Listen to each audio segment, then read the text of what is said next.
mean, I don't even know how to recap these last really week and a half in the NBA. I mean, I know we joke when we got jam-packed podcasts. This is definitely the definition of one. And it's that alone coming off game 7 of the NBA finals in for what my measure has been one of, if not the best series of basketball since we started this podcast back in the day. Just unbelievable. We do want to, obviously for the video watchers, we're going to do the full intro later, but I think you can tell by now that when I start the podcast, that means our pal Justin is off. But we got our guy Andy Jordan here pinching at Andy's Magic Minute on Twitter. Of course, you've heard him guesting here on the podcast a lot of times. You can see by the hat too if you're watching on video. We got a Desmond Bane trade to talk about later, so definitely stay tuned for that. But of course, we are going to start. We're not going to waste any time. Get right into the NBA Finals. Huge congrats to the Oklahoma City Thunder, first championship in OKC. Second one as a franchise, but again, it's in Seattle. We've said this a few times. It doesn't really count when it's not in the same city. So this is a big first one for those fans. Winning Game 7 on their home floor, 103-91. We had talked through Game 4 last podcast. So Thunder 120-109 in Game 5. A huge Pacers win on their home floor in Game 6, 108-91. And then, of course, the game last night that, unfortunately is just going to be marred by the Tyrese Haliburton injury. And I don't know about you, Andy, but I think the Thunder are such a valid champion, and I almost am disappointed for them a little bit as well because, we've talked about this the whole time, right? They've had one of the best NBA seasons that we've ever seen. They ran the gauntlet from start to finish the way that Boston did last year, and now they're sitting here having completed the mission, set up for a potential dynasty. And again, we're going to get into all those implications. But man, this was such a good series. And for Haliburton, who again starts hot, 9 points early on, hitting all those deep 3-pointers, to just instantly go down. And everybody knew what it was when it was the Achilles, with knowing that he had the calf strain in Game 5. I was sad. I haven't had an injury, I feel like, in the NBA just take me out in a while. That really did. And it's just such a shame because it marred a classic. This is one of the best series of basketball you'll ever see. And, maybe because we got spoiled with some of these other Game 7s recently, right? With the Lakers and Celtics in 2010, with the Heat and Spurs in 13, obviously with the Cavs and the Warriors being maybe the greatest Game 7 or game period that I've ever seen in my life, NBA wise. But I don't, how about you? This just did it take the wind out of your sails the way it did for me? I just was so sad watching the end of this game after Hali went down. Yeah, I mean, it deflated. That's the best word I can think of, right? Because it really was that. You see the injury, you instantly know what it was. Like you said, he was on fire, 3 or 4 from 3. Just he was cooking. So the fact that happened in that moment, I hurt for him as an individual. You think of any professional athlete, any profession. You work your entire life for a moment, whatever your profession may be, to be at that moment and for that to happen to you, I feel for the man. I really do. Obviously for the fans. And I like your point about OKC, right? Because they didn't get a chance. That's going to be the comment. Oh, well, Tyrese went down. You had these injuries along the line. Look, Oklahoma was the best team in the league from the beginning of the year all the way through. Can we make arguments that they get away with certain things? Yes. Still doesn't change the fact they have been the best team the entire year, at least for this season. Do I think they'll be the juggernaut franchise that everybody's talking about? I don't know, to be honest with you. I don't really see them as that. I just think for this year, they just had it clicking the entire season. Similar to Indiana. I didn't think Indiana was the best team out of the East. They were rolling at the right time, right? So they beat the teams they had to beat. But if you had to ask me, are they the best team in the East this year? No, I really felt that was still Boston. They didn't make it. Doesn't change the fact that I felt they were the best team. Indiana was playing the best, and they beat the people that they had to beat, and they earned their chance to be there in the finals. And they gave Oklahoma City everything they could handle. And it's a shame. It's a shame for Tyrese, the franchise, the fans of both teams, us who are just neutral fans watching. Man, we didn't get to see.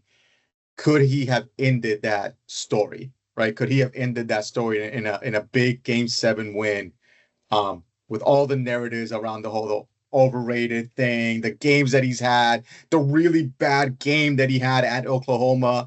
Um, man, if he would have sealed that deal, that's a 30 for 30. Yeah. And I mean, in that game six, he was every bit of the superstar they needed him to be, playing on that calf injury.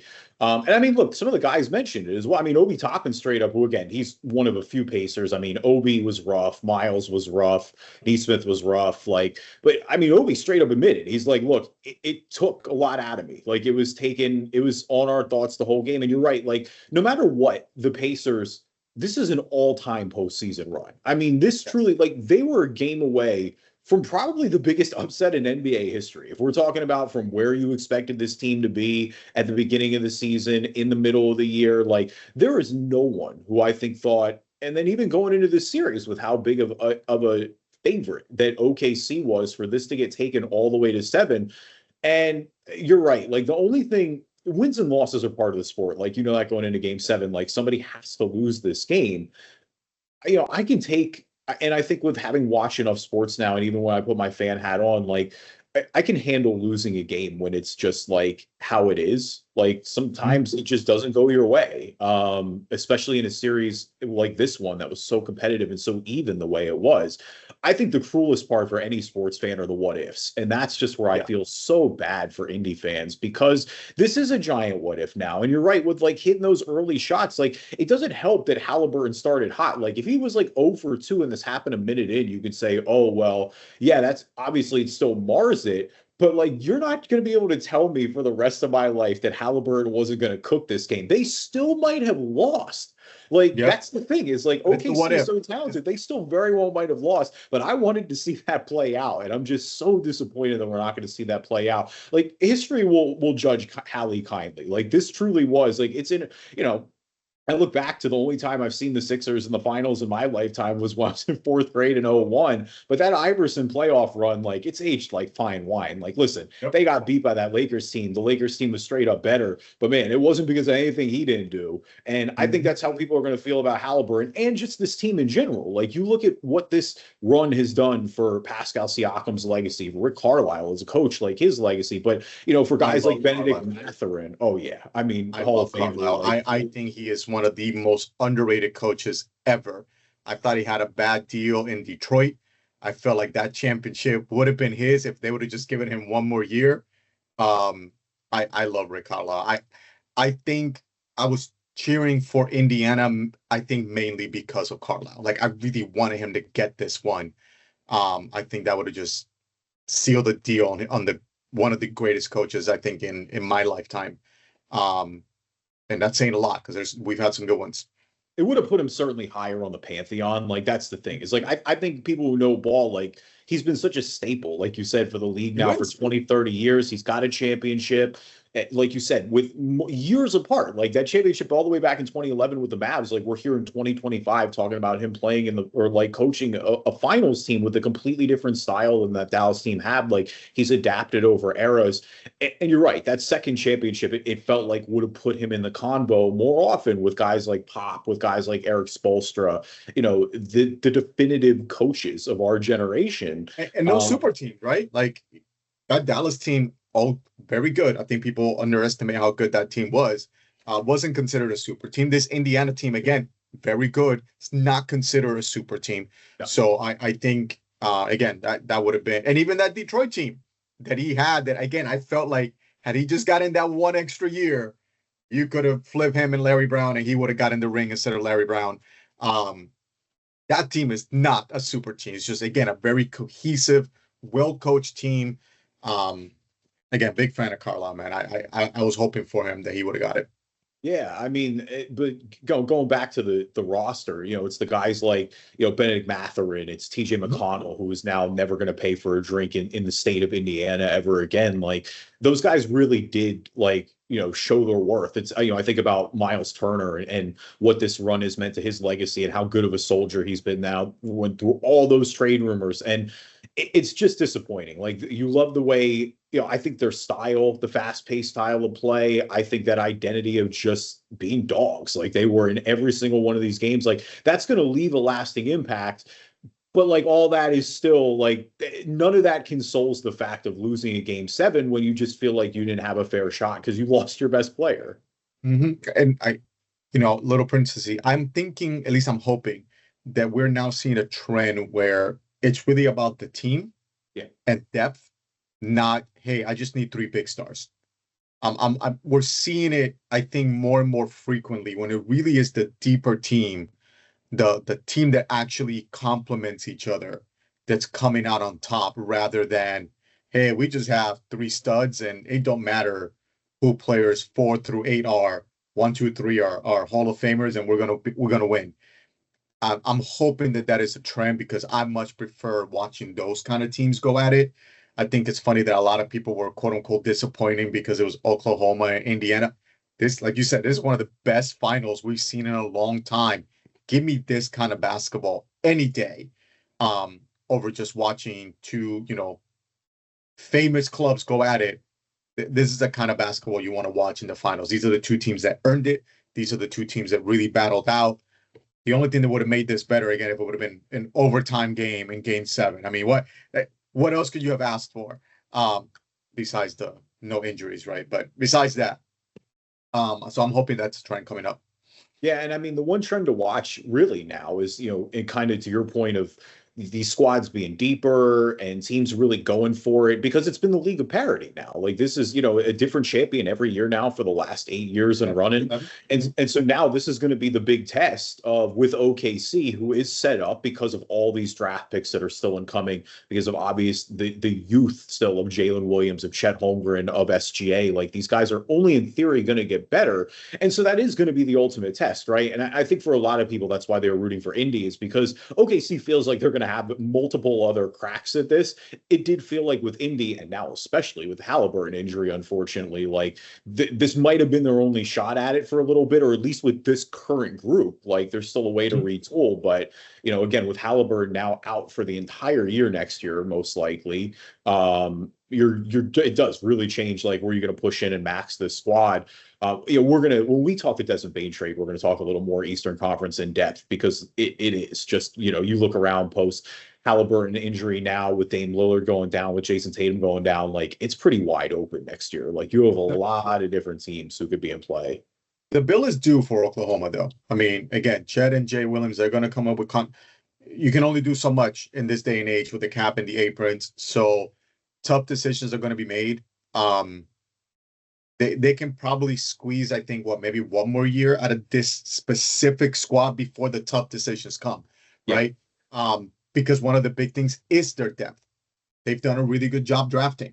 All those picks are going to come into play. So now do you let go of a Cason Wallace, who was excellent? Do you let go of a Dort, right, and just start drafting some of those replacements, because you're going to have to pay some of these guys money? So there's only so much you can do in this day and age. So I'm curious to see how they pivot when those decisions need to be made for this future squad. But for the next 2 or 3 years, I think this core can probably stick together. Chet's due for an extension this year, right? He's just like Paolo, and so is Jay. So yeah, actually this summer we're going to see some interesting decisions being made. Yeah, and the good thing with them is, at least, they've had such a good history draft-wise with Sam Presti. Like, that's where you can at least have a little bit of faith, right? Is that they've been able to get these right. And hopefully, for their sake, if you're OKC, you hope that you run into that, like, luxury where you almost just have too many good players, because you have all this just accumulation of picks coming up still. But you're right. They are going to have to make decisions on these guys sooner than later. I mean, in the grand scheme of things, like, look, this is Sam Presti's made it to the mountaintop. This has been one of the better run franchises in the NBA now for 20 years running. We clearly one of the best draft runs of all time, when you get Kevin Durant and Russell Westbrook and James Harden get to the finals. Obviously, it doesn't happen. Harden gets traded. We don't have to rewrite history, but they've always kind of remained competitive. They decided to blow it up at the right time. And again, hitting on all these draft picks. So, like you said, being homegrown, with Holmgren being a guy that they've drafted, Jalen Williams is a guy that they drafted, making the jump to go out and get SGA pretty early. But really, I think drafted Lou Dort, undrafted player that they signed. I mean, really, their main 7 or 8 guys for the most part, are homegrown. Hartenstein, was signed as a free agent. Um, I'm trying to think who else besides him, though. Caruso was the only other Caruso, one. He was Caruso, when obviously. they made that trade with Chicago. But again, Yep. that's what I loved about the Hartenstein and Caruso moves is because last year when it felt like they just didn't have that seasoning almost, where they were all still just very good young players. You saw the talent. They just went out and got those two guys who both of those two to me are the epitome of you want them for 16 games. Like they just go out and get it done. Obviously Caruso, I feel like, he's kind of been more on the national spotlight for a while now, but this is certainly a coming out party for him, a second championship now. I saw he was trolling a little bit saying, this is my first real one, First real one. Yeah, I don't know. LeBron's gonna have something to say about that the next time they run into each other. But no, I mean, and then for SGA too, capping off one of the best individual seasons we're ever going to see. I mean, to have the MVP, to have the in-season tournament, which again I know we don't rate as high, but they did go win that back in the day. They win it, and winning out and finishing the job and winning the title here. I mean, truly like an all-time legacy season, one of the best individual efforts we've ever seen. Kudos to him again, stepping up when it mattered. Had a few rough spots throughout these playoffs for sure. I think there are always going to be people who say, is he really that good? Does he get one of the best whistles ever? But, I feel like, especially in game 4, to me, that's where SGA really proved his mettle in this series because Indy had him on the ropes. Like they had a chance to put him down 3-1. Given how that last game 6 in Indy played out, it feels like that would have been a death blow at the time. And they just needed somebody to step up. They need their MVP to be that. And he wasn't in the final part of the game. Like that saved that series for them. I feel both statements can be true though. I mean, he does get a favorable whistle. He is really a really great player. Okay, Oklahoma City gets away with a lot. I mean, literally yesterday, it's all over like Twitter or X. Wallace is holding the wrist of TJ, like just in front of the ref. I mean, they do get away with a lot. It doesn't change that they are still a very good team, and they are a very good defensive team. Unfortunately, everybody falls for, what's the word I'm looking for? Like, everybody drinks the Kool-Aid on these teams. Yeah. So it's like they're a great defensive team, so maybe that wasn't a foul, right? Even though for a team that maybe is not as good defensively, they will call that immediately, right? So they get the benefit of the doubt. That's what I'm looking for. They get it a lot, right? SGA, he gets it a lot. It is what it is. It doesn't change the fact that he is a very good player. It doesn't change the fact that the team was the best team throughout the entire season. I think both statements can be true. It's just not as fun.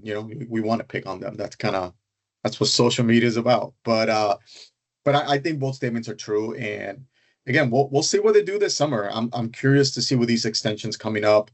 How do they act? They got a ton of picks. They can't be bringing on all these first round picks. They got to be doing something. So some kind of trade is probably going to go down. Yeah, and I mean, look, we got a lot. I always said if they didn't win this year, they were a sneaky, and I knew it obviously got done, but they were a sneaky Kevin Durant destination for me. I'm like, yo, tell me that homecoming wouldn't hit for KD a little bit. I don't think that's going to happen now, obviously, and I don't see them going in for Giannis. Like they have the resources too, low-key. They got resources galore. They can go, but again, so evil, man. If they get Giannis after winning the title, are you kidding me? But I don't think that's the way they build their teams, right? No, which I was talking about earlier. Similar to Indiana, right? So these teams are building deep teams, 8, 10 deep players. They can really do some work. You told me the Knicks couldn't have used Obi Toppin in the playoffs? For sure. Like that's just a perfect example, right? Like they were focusing on the top 5. It's 6, 7, 8, 9. At the end of the bench, and it's going to really propel you to be a great team. Yes, you need your starting 5, but without depth, you're not winning. And I think OKC, Indiana are proving these things. You got your oddities like Denver that just have like the master Jokic that can do whatever he wants. But even that Denver team, has a lot of complementary pieces. Yeah, that team that won it all, obviously you have Jokic at the top, and that certainly helps a lot. And you have Jamal Murray when he was playing like a number 2, but it's like you look at Aaron Gordon, you look at KCP, how he was playing on that team, Bruce Brown, Jeff Green, like they had like that. That's kind of the thing. And obviously Boston last year, prime example of that as well, where it's like, no, they were just deep from 1 to 8. Both of these breaks going against them. There's no breaks going against them. And of course, just the obvious statement is obvious, but like when you have a deep roster, it gives you a lot of leeway when injuries happen during the regular season. Like you can afford for these guys to miss time and to take those maintenance days. I will say now with the definitive trend, because I think it was like 8 Achilles injuries this year. If we start seeing calf strains pop up, I do think that's going to be you know what? Maybe you should sit this out, actually. Maybe you shouldn't gut this through. And look, I'm not rewriting history. Haliburton, it's game 7 of the NBA Finals. Like, short of his leg not being attached to his body anymore, I think he was playing basketball. And I'm not faulting him for that. Like, like you said, you knew what he was doing. Whole career for this. Yeah. He knew what he was doing. And I had this conversation with my niece yesterday. She's like, why would he play? I was like, baby, like, this is what he's worked his entire life for. He may not get another chance. So what's better? The what if of, man, maybe I could have played. Or, yeah, he took the risk of the injury. Unfortunately, the injury happened. But I'm pretty sure he doesn't regret making that decision, right? I think that's easier to live with than, man, maybe I could have gone for it, right? Can you imagine if he sits out, Indiana loses by like 8 points? What's he going to be thinking? Man, we could have won if it. Ooh, I can't imagine. I got 9 living points with that. Me. We lose by 8. I got 9 in me. Yeah, I can't imagine living with that kind of pressure of like, man, I could have done it. I could have gone for it. It's one of the few scenarios where I really, because like if this was a first round series, even then I might hesitate and be like, you know what, this is game 7 of the NBA Finals. This is it. Like one game, 48 minutes. And again, like Haliburton. All-time legacy now. Like I think, you know, casual fans, whatever, maybe like this is one of the most impressive single-handedly. And again, it's way more than Hali. It's the whole team. Right. But truly, like one of the more impressive individual playoff runs I've ever seen. Multiple moments that are going to get talked about for all time. You know, again, it just stinks because there unfortunately is no moral victories in this. And you're right. Like for a franchise that has never won a championship before, who it had been 25 years, you know, Indy's hanging to ABA banners. Like you don't know if you're, you know, unfortunately that's the cruel part of growing up and becoming an adult sports fan is you realize like, you know what? They may not get a chance at this again. Indy's been a well-run franchise over the past 15 years. So I think that extremely well run. Like, yeah. When has Indy ever actually been like bad? Not recently. I mean, a few like up and down years, but like they had the year with Oladipo. Obviously, all those Paul George teams are great. Yeah, I mean, the team has always been competitive. They've never, quote unquote, tanked, right? They make good moves. Like they're just a very smart franchise. They develop players. Again, great coach, great front office, right? So Indy is one of those franchises, again, it's just ran extremely well. Similar to Oklahoma City, right? It's just, there was their turn this year. Yeah, for sure. And I mean, again, big congrats to the Thunder. You know, this has been, I mean, really, since they took the Hornets in all the way back with Hurricane Katrina, like this has been a basketball love affair in the making for a long time in OKC. For them to cap this off, like that's an incredible fan base. They deserve a lot of flowers. We'll see if they get to keep having these parades. And for them, and look, I'm not even blaming them because I think logistics for something like a championship parade take a lot of time.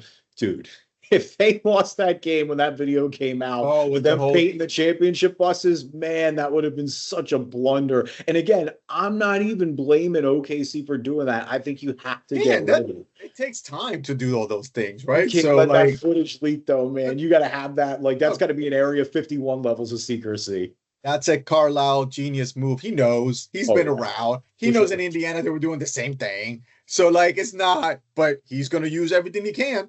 Right, so they're the underdogs. You got to throw everything at a wall, and see what works. You know that's what we do here on the Driving Dish NBA podcast. My name is Kevin Rafuse. My co-host Justin Cousart is off this week, so again, pinch hitting our guy Andy Jordan at Andy's Magic Minute on Twitter. Again, you've heard him multiple times here on the podcast. Andy's our guy. Excited to have him back. We got a whole lot to talk about. Again, Kevin Durant trade, Desmond Bane trade. The Lakers got sold for $10 billion, which is holy crap, dude. Stop me, please. Yeah, and then of course we got a little bit, casual draft coming up too a little bit later in the week. So we'll talk a little bit of prospects later.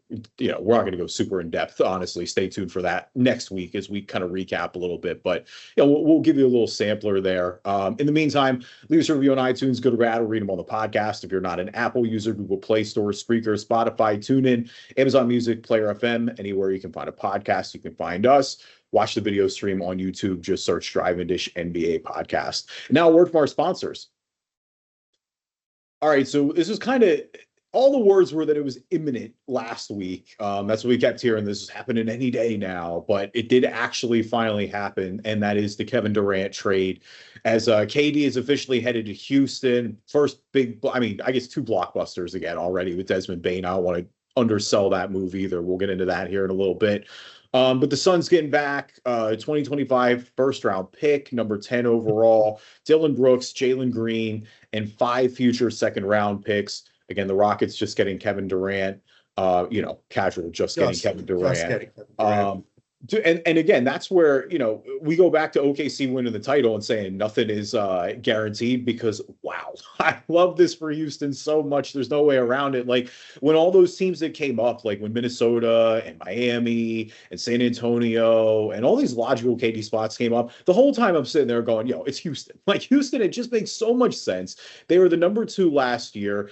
And just for them, and apparently with a little help from Kevin Durant too, it was helping turning down some of these trade offers. But like, you didn't even really give up anything of note. Like, look, nothing that hurt. Nothing that hurt. I think that's the key. Brooks is a good player.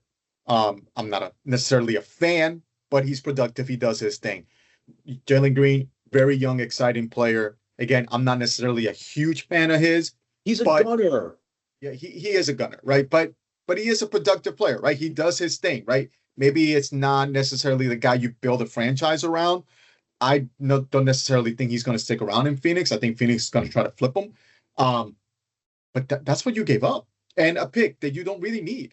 Their team right now is Sengun and Adams, KD and Jabari, or, Eason and Jabari more likely, KD and Cam, Amen and Reed, Fred VanVleet and Aaron Holiday. So if anything, maybe the backup, and I like Aaron Holiday for the record, but if anything, the backup point guard is probably what they may try to address it through a bet, or even if, they get a nice little draft pick in the second round, there's some good prospects that are there that can fill in the hole.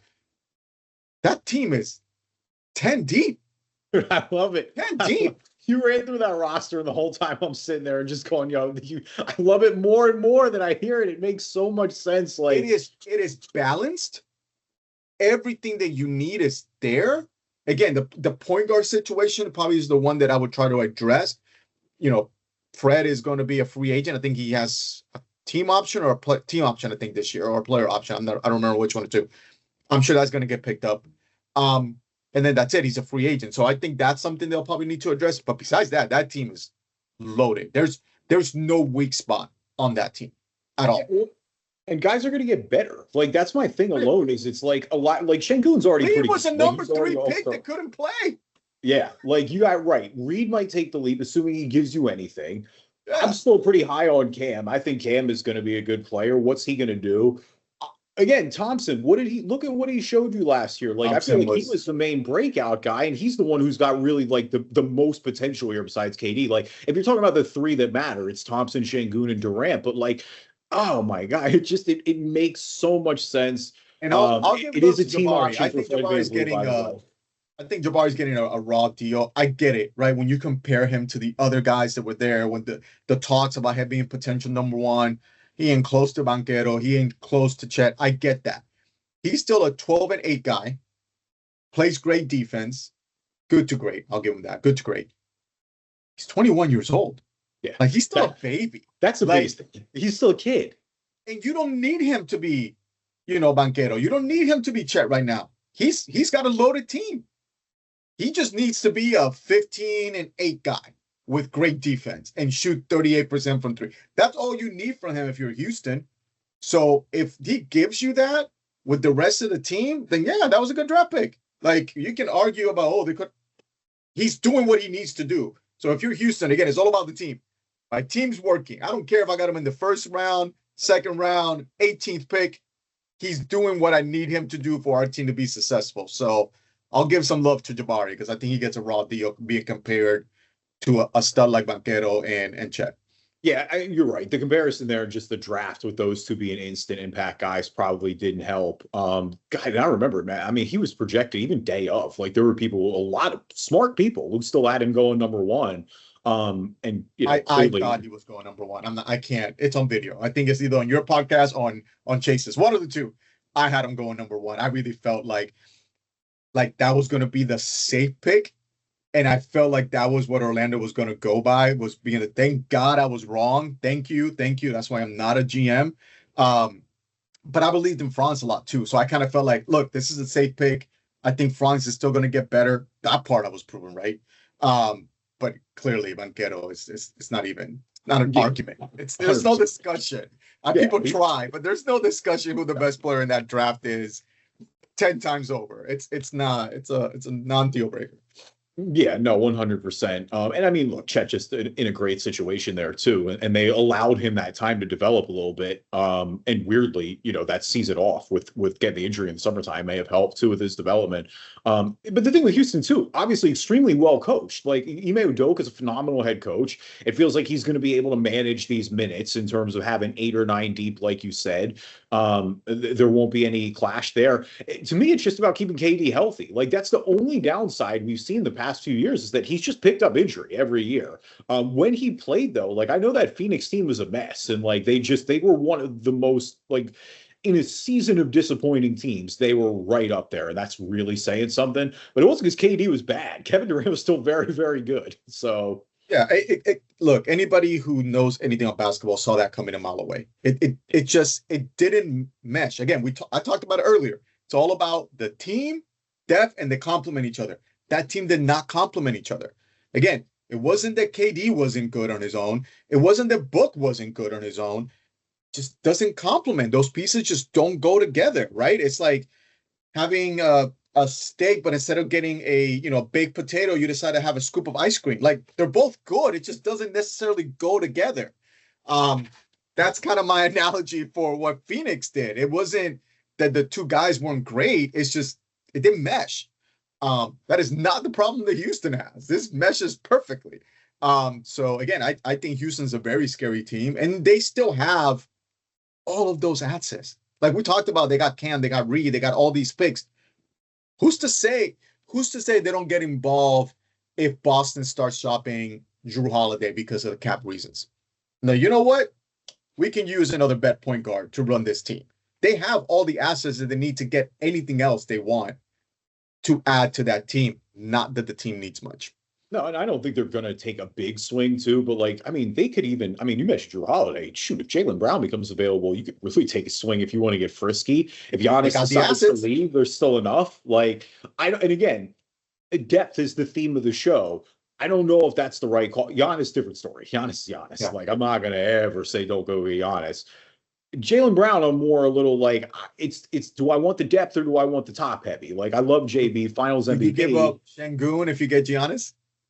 Oh yeah, for sure. It's Giannis, man. You have I mean, I love Giannis, bro. You know how I feel. Like, but there aren't many players that I give up everything for. He's one of them. Like they can do that. They can literally say, you know what? I know Şengün's a stud and he's young.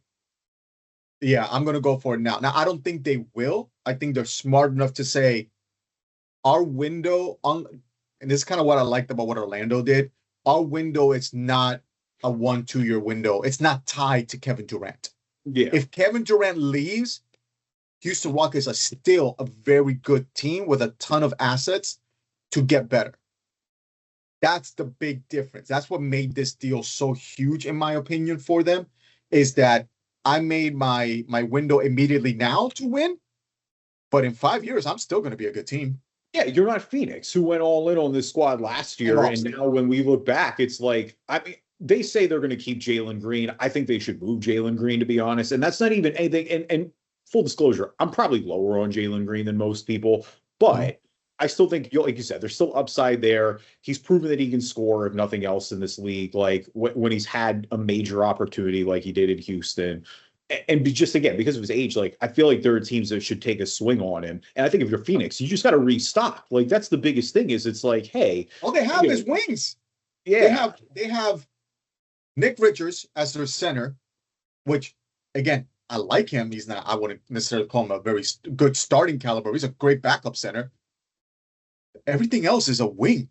Like, who's their point guard? Is it what's his name? He came with the Nick Richards deal. He's a Hornet. He used to be a Hornet. Milik. Oh yeah, Michich. Yeah. That's really their only point guard on that team. Everything else, Brooks, Beal. Yeah, unless you're going to move Booker over back. Like Booker's played point in the past, but it's like I don't really want Booker playing point. I don't think you make the Houston deal if your goal was then to move Brook. I think they're really trying to stay afloat and at least be somewhat competitive. Now they're loaded. Royce O'Neal. Look, if Phoenix should try to flip Royce O'Neal and get themselves a really good lob thread, shot blocking, cheap starting center. I know someone who has one, but I'm just saying that would be a great move for them. And I would love Royce O'Neal in Orlando right here. I think Phoenix should be trying to sell everything. You're right. Like this roster just doesn't make sense as it's currently applied. Like you basically you have Grayson Allen, you have Bradley Beal. Grayson, you can get a lot for Grayson. Yeah, and like they have like some of these guys will get stuff back, but it's like you're not going to move Book. Like I don't think that's on the table right now. He's still so young that it's like I'm not ready to give up on Devin Booker yet. And I think he's fine. I don't think he's putting pressure on them to get moved. I think he enjoys being the alpha in Phoenix. He's got 9 years there. It makes sense. Yeah. It's just crazy. Like when you think back at that Bucks series and go, that Phoenix team with Devin Booker was up 2-0 on the Bucks and 2 games away from winning the finals. And it just has never gotten close since. Like between that getting crushed by Dallas, like example 138th when going all in does not work out. You traded everything and you got rid of all your depth, all your great role players. It's easy to say in hindsight, but again, you did it on your own. Like you had a team that went to the finals that was built on just young, deep individuals. Like just you had an answer for everything, and you gutted that to try to speed up your process. You weren't patient. Maybe you can argue some franchises have been too patient, but they could have just waited another year or two. And I think we see Phoenix totally different at this point. Yeah, no, I mean, 100%. I think that because even when you move for Durant, it was you gave up a lot to get Kevin Durant, and that is the majority of it is where you emptied the war chest. But it's also the Bradley Beal deal too. It's like you tripled down on it.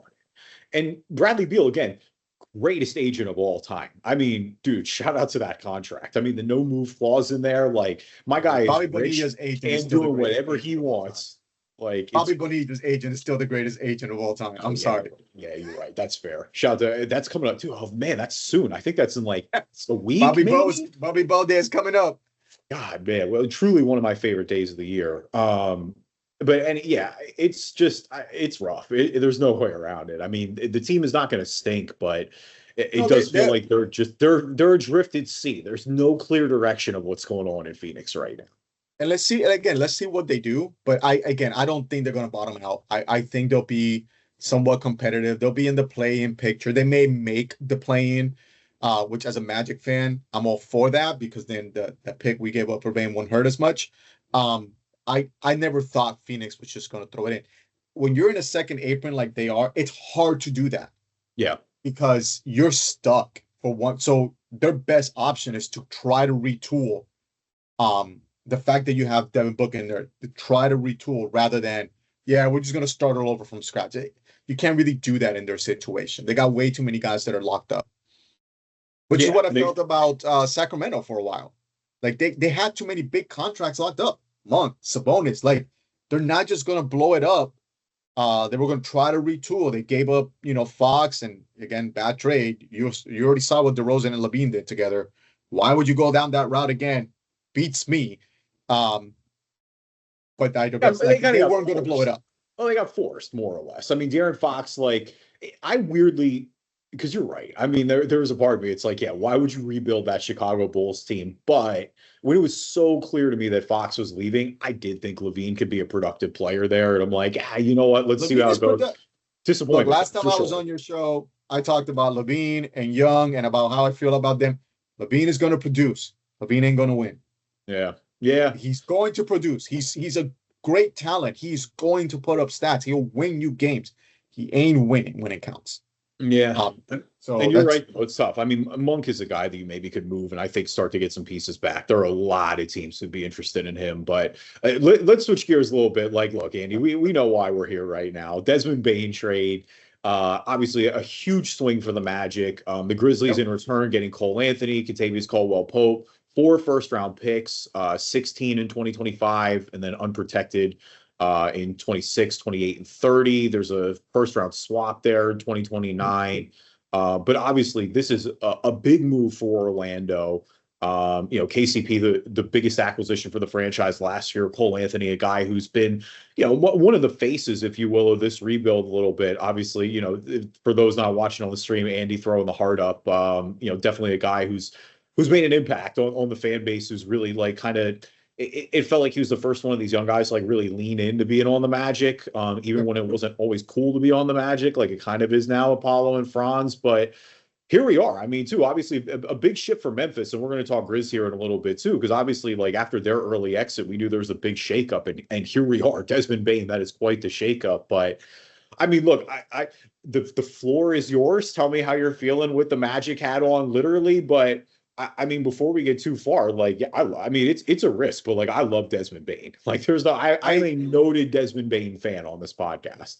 Same. I've been a Desmond Bane fan since TCU. I just love his game. I love how he plays.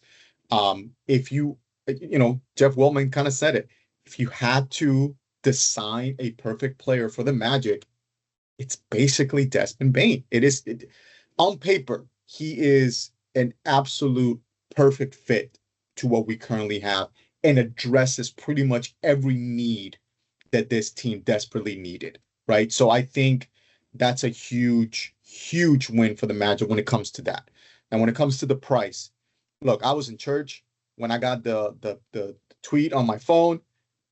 When I saw 4 picks, I go, "What the Lord?" I'm sorry.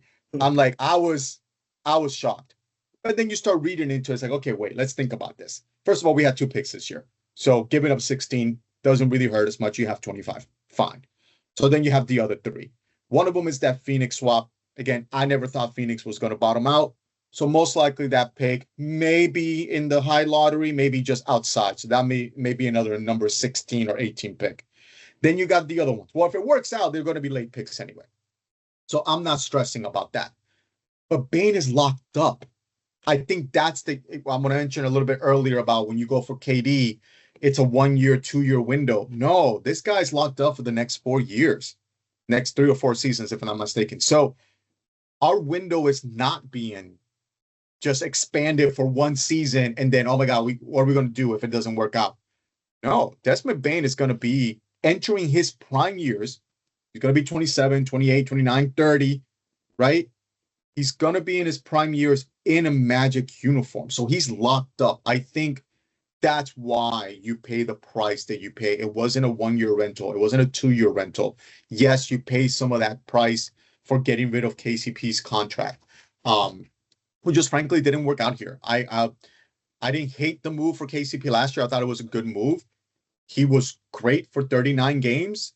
He was really bad for 38. So that's the sad part. We can't afford that, right? We're not the team that can afford that. We needed him to be great for 65 plus games, not 39. Hopefully in Memphis, it works out for him. Cole, I love Cole. I still haven't broken to my daughter. That's her favorite player, that he is no longer on the team. I still don't know how I'm going to do that. So wish me luck when that happens. But I think Cole, again, last year probably was his career worst year. He's a year removed from playing 81 games, giving you 12 points, 4 rebounds, 3 assists, shooting 35% from 3 off the bench. That's solid. So I think Cole's a valuable player. but I think the price is definitely worth it for Bane. The Magic just got a guy that addresses pretty much every issue that we've had, and it's going to open up the floor, not just for the obvious, Paulo and Franz. It's going to help out Suggs. Suggs and not just focus on being chaotic and doing what he does best, disrupt, getting people's heads. Like, that's what he does. And yeah, you'll make those threes. You'll make those plays. I think that's going to help them. Helps our depth, right? Now we got 4 great players for the most part on the offensive side. There is no reason why at least 2 of those guys are not on the floor all the time. Where it was an issue for the Magic in the past, where it's Franz and then 4 of our bench guys, or Paulo and 4 of our bench guys, or sometimes we got to break everyone. So it's just our full bench unit playing. And I like our bench players, but that's a lot to ask for role players to carry an entire, offense or entire lineup when that's not really what they're supposed to be, right? They're supposed to be role players. They're supposed to, hey, I'm going to do this. I'm going to do this part.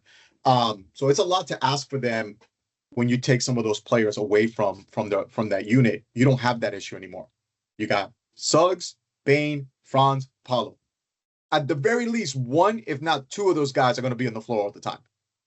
That elevates your bench tremendously. So and they still have other moves that they can make, right? So I'm excited. I definitely see them as being a top team in the Eastern Conference. Injuries or not, that team would have been, in my opinion. And yeah, maybe I'm biased, but they've proven that they can hang with the best of them when they're healthy. And that's the key for pretty much any team right now, it seems like. If you're healthy, what does your talent dictate? When the Magic are healthy, they can hang with anybody in the East. Yeah, I mean, there's no doubt about it. And again, the Hali injury certainly changes things. I mean, and again, I'm almost glad in a way now that we're recording this podcast, with post that injury. It really, now you look at the Magic, you already felt like they were going to be better next year, that they were already pushing in by going out and getting Desmond Bane. Like I said, you don't trade 4 first-round picks if you're not pushing in a little bit. But the conference is wide open now. Like I look around and I go, the only team post Desmond Bane trade that I think is definitively better than Orlando at this point is the Knicks. I'm still giving the Knicks, even without a coach, that benefit of the doubt. Boston is going to be competitive, but again, no Tatum next year, most likely. Huge loss. You don't know what they're going to do with Drew, with Al, with KP. Like, there are a lot of questions now in Boston. Indy's now down Hali. The Bucks, if they keep Giannis, still going to be competitive, but down Dame Lillard. The Sixers, we don't even got to get into them. Like, I'm not giving them any benefit of the doubt. And so at that point, Cleveland is a regular season team. That's my thing with Cleveland. It's like, right, they're speaking of another team that I'm not giving any benefit of the doubt to. Like, they're going, like, again, right, regular season, sure, they're going to be competing, they're going to be there with everybody, but I'm not giving them that after the way they went out to Indy this past. So, yeah, you're right. Like, it feels like it's wide open. Like, Miami certainly, it feels like they're on the decline. Maybe somebody makes the leap this year, but there's nobody in the East right out there jumping. It was a strange season for Miami. I couldn't figure that out. Like, I didn't expect them to play the way they played. Like, I really expected always at some point, all right, here comes Miami. Okay, maybe not yet. All right, here comes March. You're all right. Miami's going to turn it on now. Okay, maybe not. April. Definitely Miami's going to get it on. And they never did. And they usually do. So that was kind of shocking to me. Well, and now it's at the point, too, with Jimmy gone. It clearly changes the window for this team. I mean, they got to get somebody around Hero and Bam, but it's like, even with their ages, it's like, is that somebody out there? Like, again, in the Kevin Durant sweepstakes, but that's another example of them not landing the plane recently. Yep. I don't blame them as much with Dame. I think there was just no planet where Portland was trading them out. Like, Portland just said, hey, we're not doing this, basically. Like, and kudos to Portland. And Portland has done well. Yeah, I'm still a little bitter because it ended with Drew getting rerouted to Boston. So with my Homer hat on, I'm like, hey man, that probably put Boston over the top. I don't know about that, definitely. Either way though, like, yeah, I love this move for Orlando. Like, what do you think? So I know we've talked a little off mic about this, but now with the dust settled, what does this team need to fill out the roster? I think we need a veteran point guard. I trust AB, but I see AB more as a wing player that can handle the ball. He can initiate offense. I wouldn't necessarily call him like what you call traditional point guard. If you give me a wish list, look, man, like if I can somehow convince CP3 to come to Orlando for a bet, I mean, that's ideal. Is that going to happen? Probably not. But I think that's something they can address. Whether they address it in the draft, right? If they get like a Clayton Jr. and get him, obviously he's not a bet, but he is a real point guard. I think that helps Orlando. Bigs, our bigs unfortunately have been injured. Most coming back from a major injury. Wendell is constantly injured. You can pretty much pencil him in for losing 30 to 40 games a year. Goga, I love what Goga has given us, but it almost seems like that's what he gives you. Right? Again, he gives you like 30 to 40 really good games, and then he kind of, has those other games where he's just okay, for lack of a better term. So I do think those are probably the two biggest need. I like the way our bench looks. I don't think we have a reliable score off the bench, which for all the ups and downs of Cole Anthony, that at least was his skill set. Cole Anthony had the skill set of like, give him the ball. He can create his own shot. Was it always successful? No, but he could create his own offense. We don't really have any other bench that can do that. Mo Wagner being probably the closest, but he's really a post player, but he can definitely get his buckets. So I think those are probably the things that they need to address. How they go about that, I mean, they got avenues, but I think those are probably the biggest things that they need to address.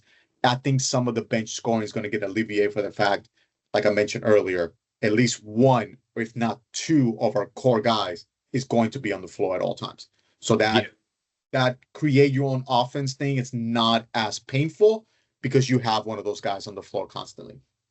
Now, the flip side of the coin, going over to Memphis here a little bit, obviously bringing KCP in, but, this is a franchise that, big expectations a few years ago in 2022, it was John Morant's breakout year. Obviously, Desmond Bane is a big part of that too. I mean, that's really one of the bigger reasons I'm so high on Bane is because when Morant went out and the Grizzlies season was supposed to crater, it didn't because him and Jaren Jackson were awesome. And so, that goes a long way to my belief in him as well. But, there was the question because look, they got in as an 8 seed. It was just another disappointing exit. Like they haven't really reached the heights that it feels like they were supposed to. Obviously a late firing of Taylor Jenkins as well.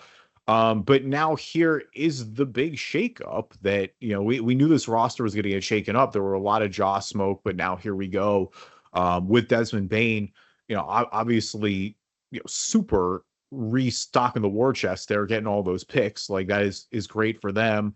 They do really well with their picks. I mean, they're smart. They're like Indy. They do a really good job in drafting. Jalen Wells was a guy that they got that a lot. I was big on him. Yeah. A lot of people were just like, "Who's this guy?" Look, they got Triple G. Like they got some really good, talented young players, and I think getting the picks was big for them because they do trust how well they do draft and they develop players. But I think Memphis is going to be okay. Again, I do think the front office for the most part, the Taylor Jenkins firing was really weird for me.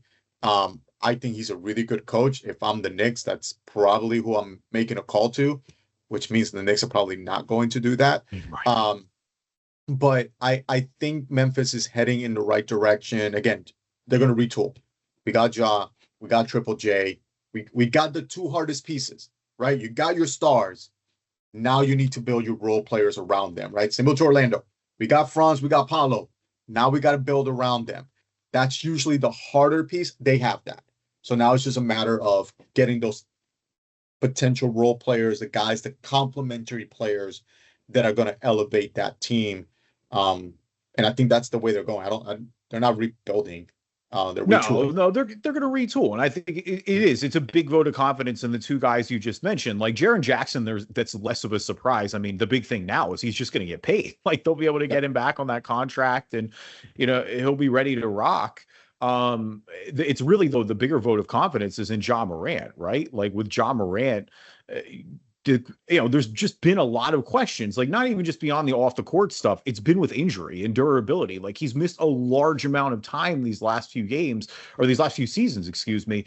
And when he's missed that time, his shooting is kind of slumped with it too. So like that's the double whammy. And when he's he's one of those guys where the game is based on that supreme athleticism, like Ja Morant is one of the better athletes in the NBA. We also unfortunately know that that's just the type of player that can decline kind of quickly. Yep. So like I do think there's a greater school of thought, as crazy as it sounds, that Memphis maybe should have given a Ja Morant moving on. Like, is that the superstar you trade now? Do you keep Bane and Jackson and fill out the roster? I also get why you may not do that. Like, Ja Morant, such a fan favorite, has been the guy you and kind his of value built is on the all this floor right around. now. This will be the wrong time to trade him, right? Yeah. So the ideal time to trade him, following that logic, would be he comes back next year, he proves he's still Ja, your team is doing well, then you have to make a decision. Like, do I sell high now and then just continue building around Triple J and whoever I'm getting back from Ja? Or no, we like him and we're gonna stick with him and that's our dude. But right now, if you were selling him, you wouldn't get nearly as much as you could maybe a year from now. Yeah, I don't disagree with that if he bounces back. And he's still 25 years old. Like, I don't want to act like the book is written on Ja Morant already. Like, we've certainly seen it. Yeah, just slumping a little bit last year. I mean, the 3-point has just been a mess for 3 seasons, unfortunately. Like, he's the best he shot is 30% in the last 3 seasons from beyond the arc. Like, he's Russell Westbrook-ish. Yeah. And again, with the athleticism is going, and that's where when he's healthy, but again, 57 games played, 50 or 61 games, 9 games, 50 games, like, and again, with the suspension in there too, that is worth qualifying, right. But like, there's a for sure notable injury risk here. Hopefully he bounces back. Like, I'm still rooting for Ja Morant. I think he's one of the more exciting players in the league when he's clicking. And again, maybe that big vote of confidence helps there. Like, that's been, we knew this team was going to make a change. It's made now. I don't think they're going to do anything else drastic. It's going to be all about filling out the rest of the roster. And so, yeah, we'll see what goes there. KCP is a good bet. Like we said, Cole Anthony can give them a punch off the bench. Hopefully it works well. Like you said, I still am stunned that KCP just kind of had a rough year in Orlando. Like, he really was the perfect fit. Everyone had a rough year, though. I think that's the part that I stress on. Like, the vast majority of the players, I would say close to 80-90% of the players of the Orlando Magic last year shot career worst. So when that happens, look, is this solely related to the fact that Franz and Paolo and Suggs missed so much time in Mo? Maybe, right? That would make sense. But Wendell had a career low. J.I. had a career low. And these guys are not even like great shooters. So when a not great shooter has a career worst, that's how you end up shooting like the Orlando Magic shot, right? So I think those are the things. KCP was close to a career worst. I think only maybe his rookie or his second year was the worst year. He had such a great second half. I think he was close to 50%, if I'm not mistaken. So such a great second half, and he still only ended up like below 34. So I think KCP will be fine. Law of averages. But again, you had a guy that was already past his prime years, and you just flipped him along with other things for a guy entering his prime. So I think that's the huge difference and why this is such a win for Orlando, in my opinion. You got a guy that complements your 2-star players. He is 26 going on 27, and he's locked up. He's not going anywhere. So I think this was a great move by Orlando. It was a wise move by Orlando. And now it's the time. Now is the time, Coach. Coach Mosley is the one that, all right, now you got all the pieces. You've done a good job so far. Now we're going to see what you really can do when you have so much talent around you. I feel like him, and I feel like, do you feel like there's a lot of pressure? Because Franz has been great. Do you feel like and I feel like going into the season, there would have been more of a focus on him to be like, all right, Franz, it's time to step up now and be that number 2 for sure. Like, we know Paolo's that guy. Mm-hmm. Do you feel like there's any pressure on Franz, or do you feel like that Desmond Bane trade was kind of great in that regard too? Because it alleviates it a little bit, where it's like, no, hey, if Franz is having an off night, you have that other scoring punch now. I have the utmost respect for Franz. I don't think pressure gets to him. I think he is that dude. I think he's just built that way. Similar to Paolo, Franz could be a number 1 on any other team if given the opportunity. He proved it here. Right? Paolo goes down, Franz is going nuts up. Like, he's, all NBA level player for those weeks that he was playing. So I don't think that gets to him. You're talking about the guy that leads the German team. Like, I don't think those things get to Franz. I think Franz thrives off that. So I don't think that's an issue. Do I think he welcomes someone as talented as Bane? Of course, because it will make him a little bit easier, right? those driving lanes that somehow he can get in and finish with the best of them are just going to be a little more open now, right? Because now you're afraid of Desmond Bane at the wing or the top of the key, right? Just waiting for an open shot to drain. So I I don't I don't think pressure gets to Franz. I don't think he feels that at all. I think he lives off that stuff. Yeah, I mean, certainly. Listen, Eurobasket France is a different animal. Whenever he gets over there, you mentioned with Team Germany, no doubt about that. Mhm. All right. So before we get out of here, we do want to switch gears a little bit. We're going to go into the draft. Like we said, this isn't going to be like your heavy every prospect breakdown. We just, frankly, there was too much else real stuff that happened in the league, so we'll get after that a little bit later. First two picks, Cooper Flag, Dylan Harper, probably going to Dallas and San Antonio respectively. I still have so many thoughts about Dallas winning the lottery, but we don't need to. I don't need to put my tinfoil hat on at the end of the episode. The biggest intrigue right now is Ace Bailey, right? Like Ace Bailey has canceled all of his workouts with everybody. And so again, my Sixers are sitting there at 3. Take BJ and run, bro. Yeah, I mean, I wouldn't touch Ace right now. It's obviously we don't know what goes on in the background. Fairness, right? We don't know what conversations, but from the outside looking in, all the stuff that we're reading, all this stuff, I wouldn't touch Ace right now. I'm only worried too because it felt like in the past few weeks, like Ace has been falling pretty quickly. Like Ace was pretty locked in at number 3 behind Cooper and Harper. And I mean, I've seen boards with him as like low as 6 and 7 now.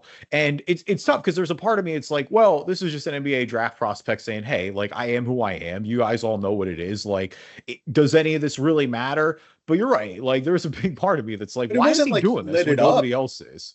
It wasn't like he lit it up in college. I mean, he's exciting and all, but look at his stats. Look at his shooting percentages. Like, it wasn't like, oh my God, Ace Bailey has been amazing. Rutgers was under 500. Like, I'm sorry. If I'm ready to invest millions of dollars in a high pick, I'm going to take everything into consideration. So, again, we don't know the things that are going on in the background, what conversations are being had with agents and ownerships and GMs. But based on what we see, I wouldn't touch Ace at 3, at 4, at 5. I like the way Washington's rolling. I wouldn't touch him with Washington's pick either. If I'm Washington, I don't mess with that nice little gel that you have going on there and bringing in Ace Bailey.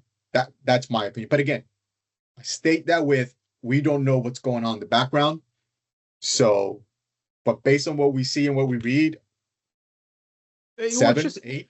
It's just interesting too, because like they were talking about him like gaming the system a little bit and like trying to like control his destination, maybe even fall out of the top 5 because he wants to stay on the East Coast. But then why would you cancel a visit with Philly? Like that's the team you're going to cancel a visit with? Like, okay, if you say because you don't want to be behind Paul George, like is that your reasoning for it? Then that's weird reasoning.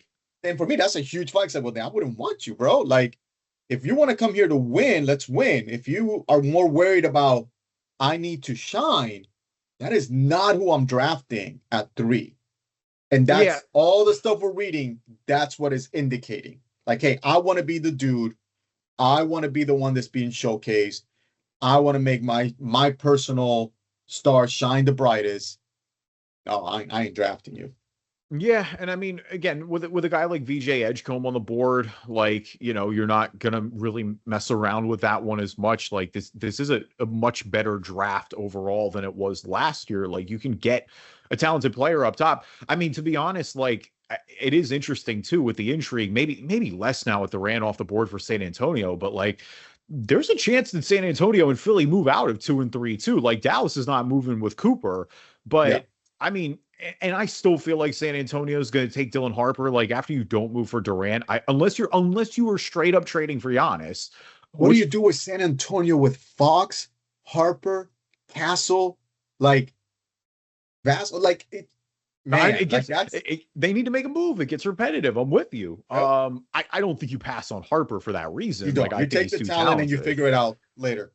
But you're right. It does feel like at some point they need to like kind of build that identity there a little bit. And they certainly pushed in a little more with De'Aaron Fox. Like you put him with Wemby, like that's more of a like, hey, let's start winning some games now. Like it is time. It's been, we're going on year 3 of Wemby. Once he's back, they haven't made the playoffs yet. So I think there is a little desire to get that experience now. With Philly, I could see it more a little bit. If you've got a chance to move back to like 6 or 7, if you've got somebody you really like and maybe pick up an extra pick there along the way, just because like I don't know, they're in such a weird spot right now because of just like there's a large part of me that says, hey, you should just blow this up and go young. And like that's where it's like, hey, you move on from Joel, you move on from Paul George. The problem is no one on earth is taking those. Like you talk about Ja Morant after last season, Nope. no one on earth is taking those contracts right now. Not without giving up everything that you've just talked about back. Are you going to move Tyrese? Are you going to move Jared McCain? Like that doesn't feel like they're there at that point. Yeah, and their moving back makes a lot of sense for Philly, assuming somebody wants to move up. Yeah. Right. Because again, they got McCain, they got Maxey, they got Paul George, they got Embiid. On paper, there's a lot of talent there. They can probably benefit from a more rugged four. But you can get that at 10, at 11, 12, right? You don't need to get that at 3. It will be a reach if you pick one of those forwards at 3. So it would make sense for them to flip. You know, it would make sense for them. Try to get, I mean, I love Royce O'Neal, so please don't take Royce O'Neal. But if we can do something with Phoenix when you get a Royce O'Neal back and maybe pick up their 10, Phoenix move all the way up to 3. Now they can target somebody else. Now, unfortunately, the best player there is a wing and they got wings galore. So probably now that I'm thinking about it, that may not make sense for Phoenix. But I think that would be a good smart move for Philly is trying to gather more assets because you're right. They're stuck with their roster. That this is who they have. And they're going to have to make that work one way. You're not getting anything for Paul George or Embiid. No, you have to. I mean, Joel has a shot if he comes back and play healthy, and you can like. I don't think it's going to be like the earth-shattering return you would have gotten for him, say, even 2 years ago, where it's like, no, you'd have gotten everything on earth for him, you know, because of the contract now with the extension. Paul George, you're right, because I mean, Paul George, like, look, when he signed that contract with us, I think most of the fan base was like, hey, that contract is probably going to stink in years 4 and 5, but like, give me 1 or 2 years at least. So far, the first year was an abject failure. So you hope maybe you get something out of the second year. We'll see. It never really got off the ground. You're a Philly fan. I've always wanted to ask you this from your perspective. Was the process worth it?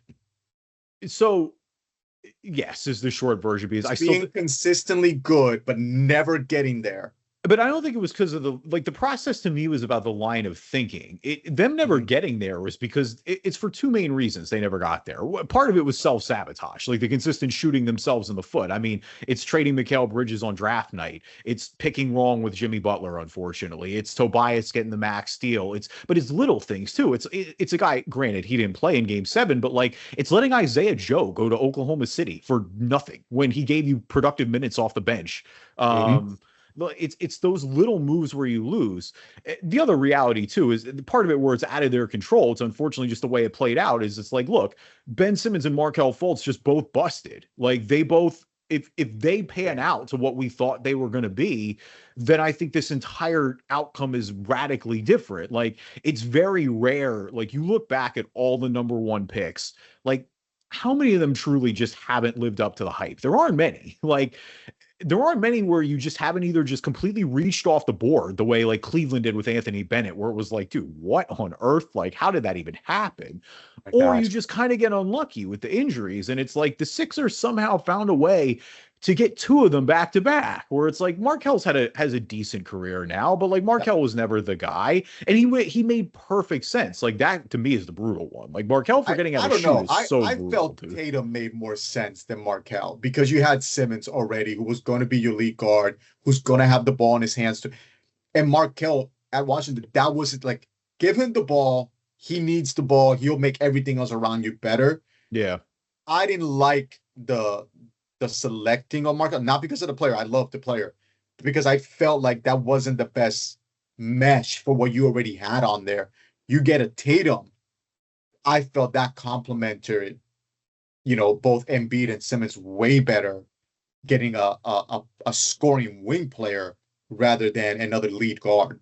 Yeah. But I mean, that's what But when you look at it as a whole, I mean, it netted Joel Embiid. Obviously, there's your MVP, your franchise guy. Say what you want, like it's been up and down, and there's been injuries, but like Joel is Joel. Like when he's healthy, he's one of the best players on the planet. Philly has been a It's very good team for a long time, so that's kind of why I mean, like, was it it, worth it being a good team, consistently good for many years? Is that worth the process that you had to go through, or would you rather be bottom out but then spike up? No, I'd much rather bottom out. That's what's frustrating me is we never finished it. Like OKC Yeah. processed and finished the job. Like we didn't finish the job. We decided to bail on it halfway. And so you had an incomplete body of work. Like that's why I get frustrated. And what was the whole thing is because it was like, no, I was fully invested in those losing years. Like this is going to sound utterly like I know how insane I'm about to sound. The 2014 Sixers, when they won like 27 games or something like that, was truly one of the most enjoyable Sixers seasons I've ever watched because they all played their rear end off.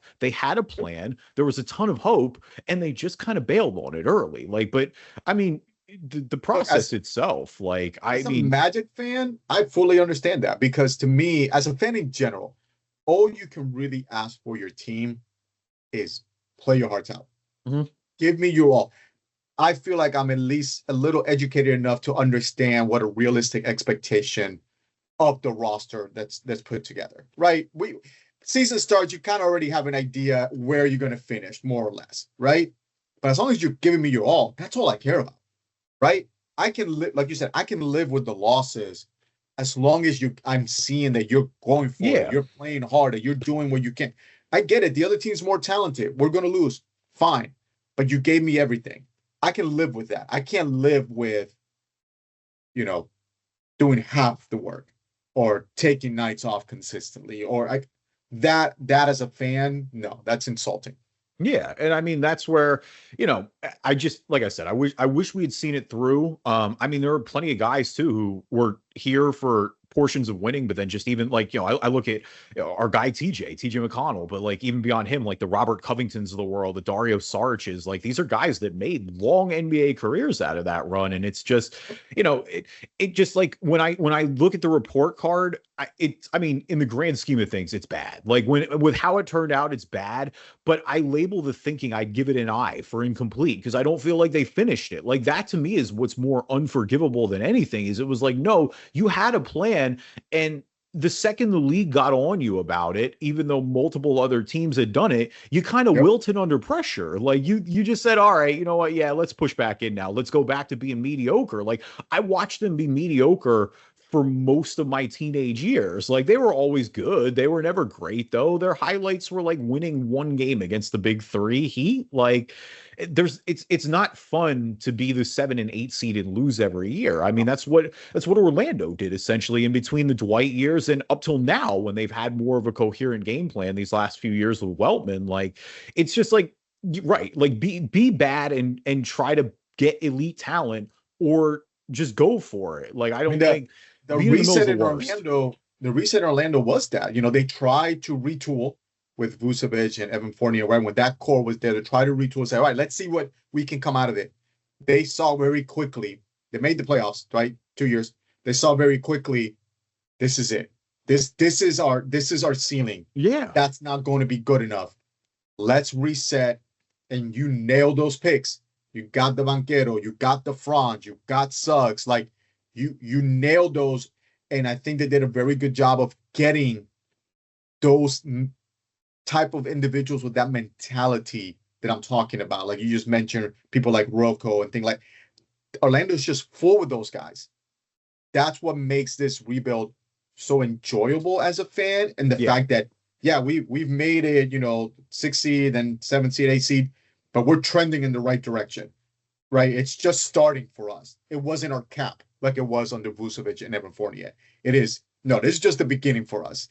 So, but it's teams have to have the confidence to know that they can make that. And I feel like maybe some of these GMs in the past haven't had that. Like I feel with Portland for a long time. You need to break up this Dame and CJ McCollum thing. It's not going to work, right? The same way Wall and Beal did not work. It's not going to work, but they wouldn't break it. They kept going and they kept going and they kept going. too late. Now you're in the position that you're in. I feel very similar about Atlanta. It's not going to work. It's just not. You got Johnson in there. Now it's the time to get rid of Trey, in my opinion. Cash in on that bad boy. And load up with your young studs, because I feel like Atlanta has something in Johnson and some of the other, Dyson, your biggest piece is straight. You're not going to get much better than when you were last year.